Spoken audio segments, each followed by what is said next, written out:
Jamar, congratulations. Thank you. Thank you. Describe the feeling when you got the call from the Bengals and who called you. It was an amazing feeling, getting that call, of course, being a fifth pick. I just couldn't really believe it at the most part. I was wondering who was actually calling my phone. Like is somebody really calling me right now? And I seen the Ohio area code, and I just was like, this is it. And head coach called me. Coach called me and told me, he's like, we're gonna draft you and make you a Cincinnati Bengal. How does it feel to be reunited with Joe Burrow? It feels good. Going back with him, getting back with this content we're gonna do. Got to get back on schedule, work hard again, and make some plays.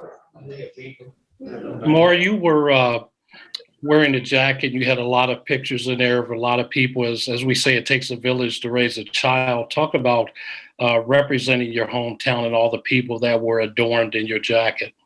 Right. My jacket is just my biggest support system. All of my friends, family that's been watching me this whole time, staying with me this whole time. I just wanted to show my love and support like they have been doing this whole time. So it's nothing but me just giving my love back like they're doing to me. Jamar, Twitter was losing its mind about the shoes when they saw your shoes with the orange and black. So we have to know. That's crazy. Was that planned out, thinking like the Bengals might take you? Did you have a good feeling they might? Did you want them to? I mean, what was the thought process in that? It's crazy because the shoes were actually not – this was a last-minute pick with the shoes, actually. And it just so happened to be the orange color. I like them. I like how they look with my suit, and I stayed with it. So I even had to go get an orange handkerchief just to make sure it looked correctly. Jamar, you mentioned the excitement to play with Joe again. Do you feel like you guys can be even more dangerous in the NFL than you were at LSU? Definitely. There's always room to grow, and I think this is another chance for me to grow, and also Joe. I definitely can learn more about the game because he definitely taught me some stuff when I was at LSU. So I think this will be easy. Did he call and text you yet? Say it again. Did he call and wish you congratulations yet or text you? I actually don't know. My phone has been ringing in my pocket for the past 10 minutes. I haven't took it out of my pocket yet, actually. So I'm hoping he called. Jamar, how much have you guys talked?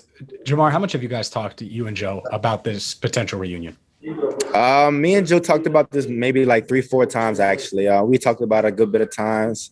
He texted me this morning letting me know, get your bags packed. So I guess that means that was going to be the pick. I don't know if that was a hint or what. So he sent me that little text this morning. And I was like, okay, I'm ready, bro. Jamar, I read where you kept a list on your mirror, I think, at home. You kept a list on your mirror of goals. Right. I'm wondering just kind of broadly what they were, and was being the 5th pick in the draft ever on that list? Actually, the 5th pick in the draft was not on that list. I just wanted to be drafted. I think that was the biggest happiness I had all night, being drafted. But everything else just falling in place now. Was it playing for a national champion and stuff like that and getting 1,000? Yeah, my goals on my mirror were, 10 touchdowns, 1,500 yards, 100 yards a game. I actually had the Blitzen Call for Warrior on top of my mirror a few games in. So I actually know I had a chance of winning it once the season started. After you had the great season you had in 2019, how tough was the decision to opt out last year? Yeah, it was definitely a tough decision. The decision looked easy from the outlooks, but from the in looks, everything is going crazy. So it was a long process, waiting that whole time, waiting for my family and friends, just making sure they were still supporting me as I was going through this journey that I've never been through. So I just want to say I just have a blessed moment to actually have the chance to opt out and make it at this point. Do you have any goals for the pros? I mean, what are you going to put on your mirror, tomorrow? Do you have any goals for your pro career? I definitely have some goals. I want to win Rookie of the Year. I want to have 10 touchdowns, and I want to have at least 1,500 yards or 1,000 yards minimum for this year.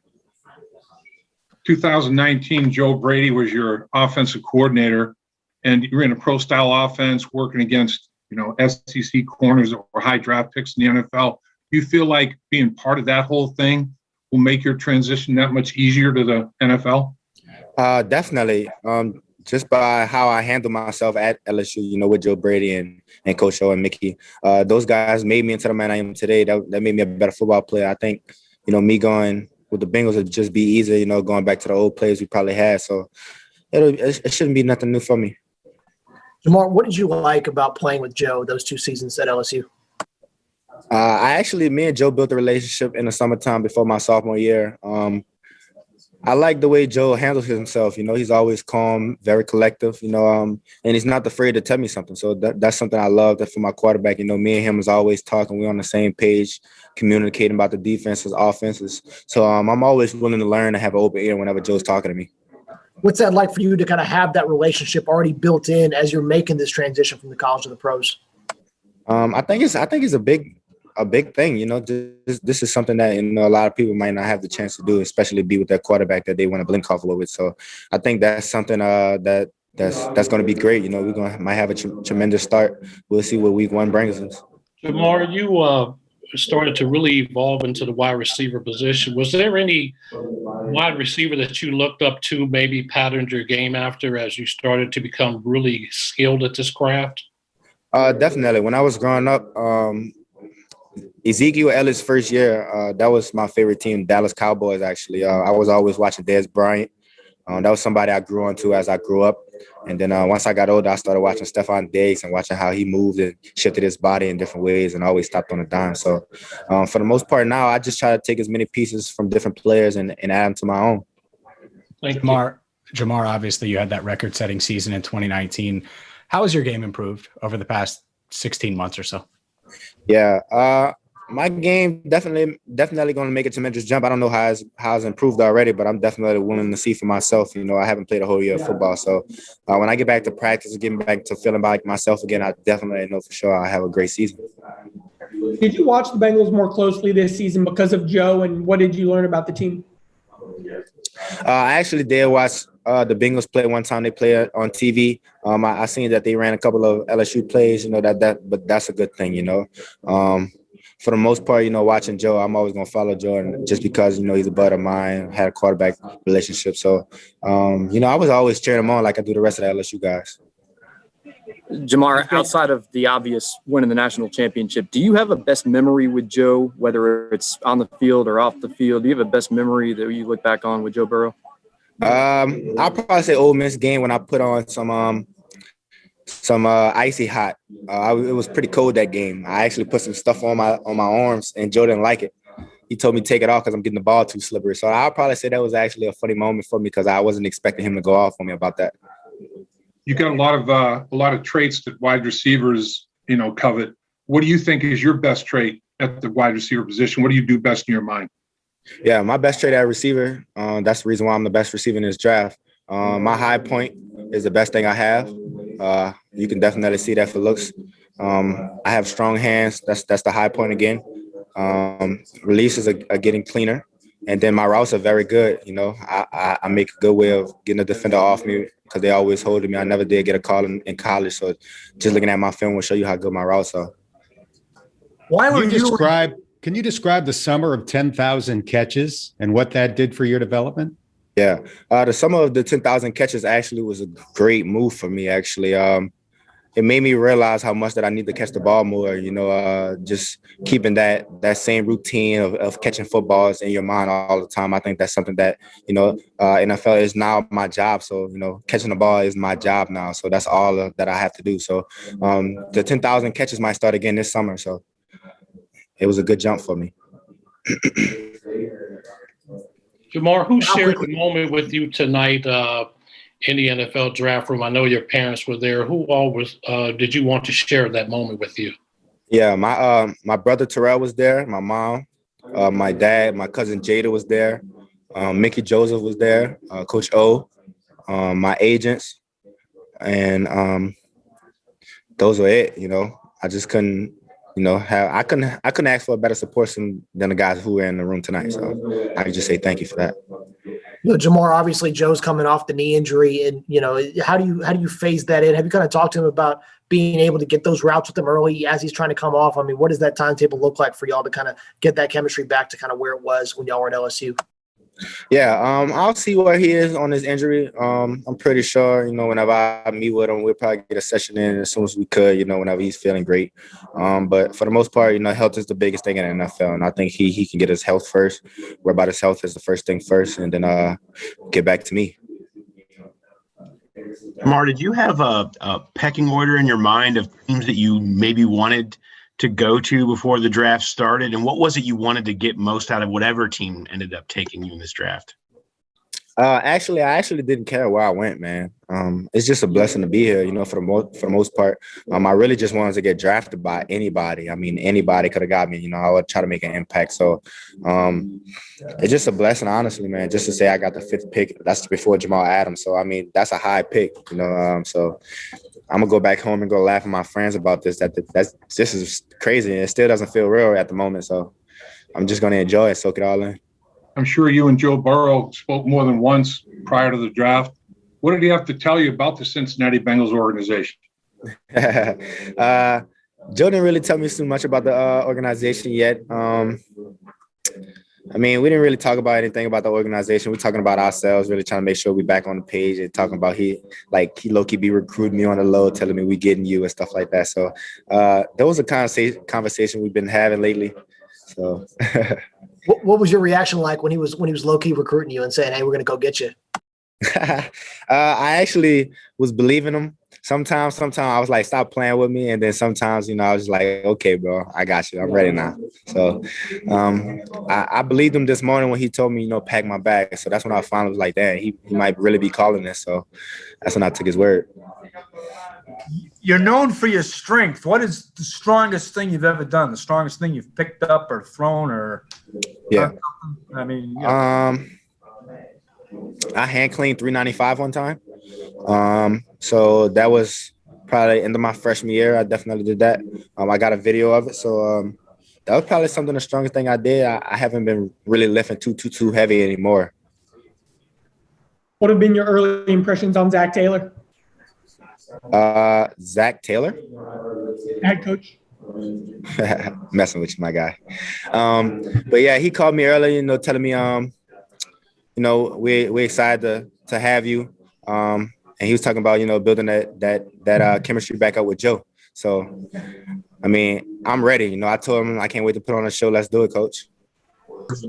Were you able to sleep the last couple of nights, or were you just staying up with anticipation, waiting on this moment?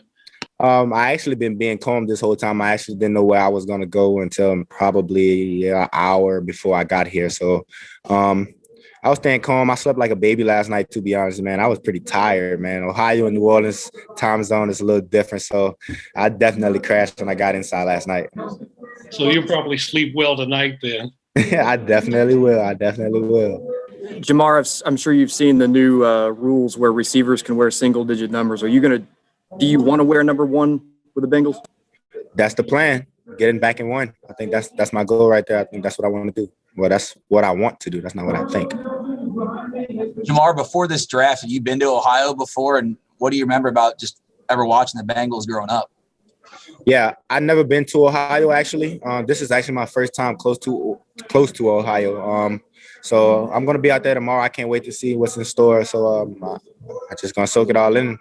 That'll be the best thing. I don't know if you're aware the Bengals picked up Moss earlier this offseason at tight end and trying to bring the band back together, it looks like. I definitely do see we trying to get the old team back together. I can dig it. I like it. I can't wait to talk to Thad, talk to my old guy. He actually texted me during this draft and let me know, I see you doing your thing and stuff like that. So I can't wait to go back and have a chat with those guys. Jamar, how tough was this sitting out and, everyone else is playing, unless you didn't have a great year, but still knowing what you had done the year before? And how do you convince NFL teams that that was the thing to do and you were ready for the NFL without having made this past season? Yeah. It was actually a task for me. This is my first time ever sitting out of football. I actually started football late. So I started at like 9 years old. So that was my first time stop playing football ever since I started playing. So it was a little difficult for me at first. I was actually thinking about opting back in. But, for the most part, it was just, a great way to build yourself up and find who I am, recognize myself, have more control of my mind and stuff like that. So I think it was a better way for me, to become a man. Couple more minutes. Bengals have had some great wide receivers over the years, Jamar, most recently AJ Green, and before that, Chad Johnson. Any thoughts on those two guys and following in that legacy? I'm going to break every record they got at the Bengals. That's my goal right there. I'm telling you right now. I'm going to break every record they have. I don't know how I'm going to do it, but it's going to get done. Speaking of getting it done, there was the Icky Shuffle here, one of the best dances in the NFL. You have a unique dance that you raised the profile of it in Louisiana. Talk about that dance, and are you bringing that celebration? Yeah, the Gritty actually is something we took really, really big. Me, Justin, and this dude named Gritty from New Orleans. I showed Justin Jefferson it. Gritty showed me it, and it really just took off from there. I'm glad Justin got that popping now. We got it on video games, so I think that's something pretty cool. But it's amazing just watching stuff like that happen in front of our eyes now. The Bengals offensive coordinator, Brian Callahan, said that he envisions you as the X receiver, and that was AJ Green's position for a decade. Based on your confidence, you feel like you can fill those shoes, right? Definitely. I'm playing inside and outside, so it don't matter where they put me at. I'm going to do everything I can on the field, make plays.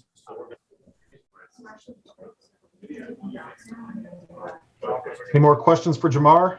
Yeah, where did you make most of your plays in the 2019 season? Inside or outside, or was it pretty equal? Majority of my explosive plays came from the outside. I had maybe like 3 routes from the inside that I scored on that was long yards. But majority of my explosive plays came from outside. Jamar, there's a good amount of LSU guys now on the roster. How quickly do you guys want to hear Neck at Paul Brown Stadium? You said how fast do we want to hit Neck? Correct. Yes. That's funny. I wouldn't mind hearing it, actually. That'll be something pretty cool. Actually, here, I would probably start laughing like I just did if I heard it. It's been a while since I heard it, so I wouldn't mind hearing it again. One last question. Hey, you mentioned the icy hot game. What is the coldest weather you've ever played in? And was that a thought, or is it a thought in your mind at all, what that's going to be like for you? The coldest game I played in was Arkansas my freshman year. I put on sleeves that game to make it less cold, but I'm going to be prepared for it. Not nothing like I never faced before. Only thing I haven't played in is snow, so I'm pretty sure I'll get that probably. But for the most part, I'm gonna try to be prepared, more prepared than I ever been. So I'm looking forward to it. All right, Jamar, we kept you for a while, so thanks for your time. Congratulations again, and we'll.